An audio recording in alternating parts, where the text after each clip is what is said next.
Ukraine যুদ্ধের কারণে গমের বর্ধিত ব্যয় এবং লোহিত সাগরের হুথি অবরোধ সহ আঞ্চলিক দ্বন্দ্বের কারণে সুয়েজ খালের রাজস্ব কমে যাওয়া সহ একাধিক ধাক্কার মুখোমুখি হয়েছে মিশর। সংকট উত্তরণে বিভিন্ন ধরনের পরিকল্পনা করছে দেশটি। মিশর তার পড়ে যাওয়া অর্থনীতিকে পুনরুদ্ধারের জন্য উপকূলীয় এলাকা বিদেশিদের কাছে হস্তান্তর করছে। চলতি বছরের ফেব্রুয়ারির গোড়ার দিকে সংযুক্ত আরব আমিরাতের কাছে প্রধান উপকূলীয় অঞ্চল বিক্রি করার একটি আসন্ন চুক্তির খবর ফাঁস হয়ে যায়।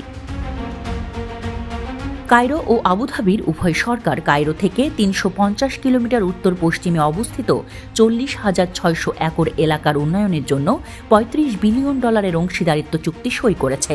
আরও একটি বড় প্রকল্পের খবর উঠে এসেছে বিশ্ব মিডিয়ায়। মিশর তার মরুভূমিকে বাসযোগ্য ভূমিতে পরিণত করার লক্ষ্যে £১.৫ বিলিয়ন মিনি সুয়েজ খালের পরিকল্পনা উন্মোচন করেছে। জনসংখ্যাগত চ্যালেঞ্জ মোকাবেলার জন্য মিশর একটি উচ্চাকাঙ্ক্ষী প্রকল্প উন্মোচন করেছে, যার লক্ষ্য দেশটির মরুভূমিকে কৃষি এবং শহুরে বসতি স্থাপনের জন্য উপযুক্ত একটি বাসযোগ্য এলাকায় রূপান্তরিত করা।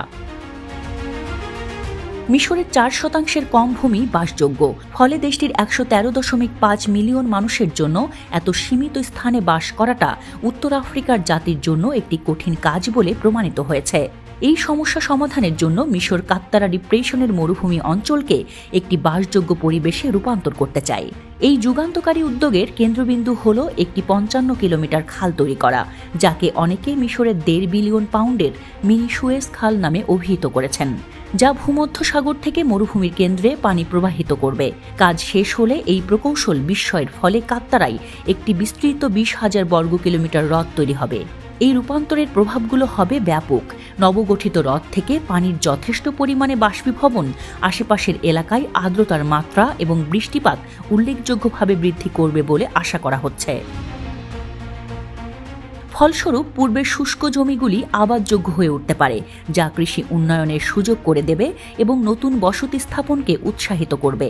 এছাড়াও পানির ক্রমাগত প্রবাহ জলবিদ্যুৎ উৎপাদনের জন্য অপার সম্ভাবনার দুয়ার খুলে দেবে, যা অর্থনৈতিকভাবে প্রকল্পটিকে টিকিয়ে রাখতে গুরুত্বপূর্ণ ভূমিকা পালন করবে বলে প্রত্যাশা করছে মিশর। পানির শক্তিকে কাজে লাগানোর মাধ্যমে মিশরের লক্ষ্য শুধুমাত্র তার জনসংখ্যাগত চ্যালেঞ্জগুলি প্রশমিত করা নয়, বরং একটি টেকসই ইকোসিস্টেম তৈরি করা। প্রস্তাবিত প্রকল্পটি বিশেষজ্ঞ এবং জনসাধারণের মধ্যে একইভাবে উত্তেজনার পাশাপাশি সংশয়ও তৈরি করেছে। যদিও কেউ কেউ মিশরের জনসংখ্যা এবং সম্পদ ব্যবস্থাপনার সমস্যা মোকাবেলায় উদ্ভাবনী পদ্ধতির প্রশংসা করেন, তবে অন্যরা এই ধরনের একটি বিশাল উদ্যোগের পরিবেশগত প্রভাব এবং সম্ভাব্যতা সম্পর্কে উদ্বেগ প্রকাশ করেন। প্রকল্পটি সফল হলে মিশর আবাসন নিয়ে একটা বড়সড় চ্যালেঞ্জ উতরে যাবে।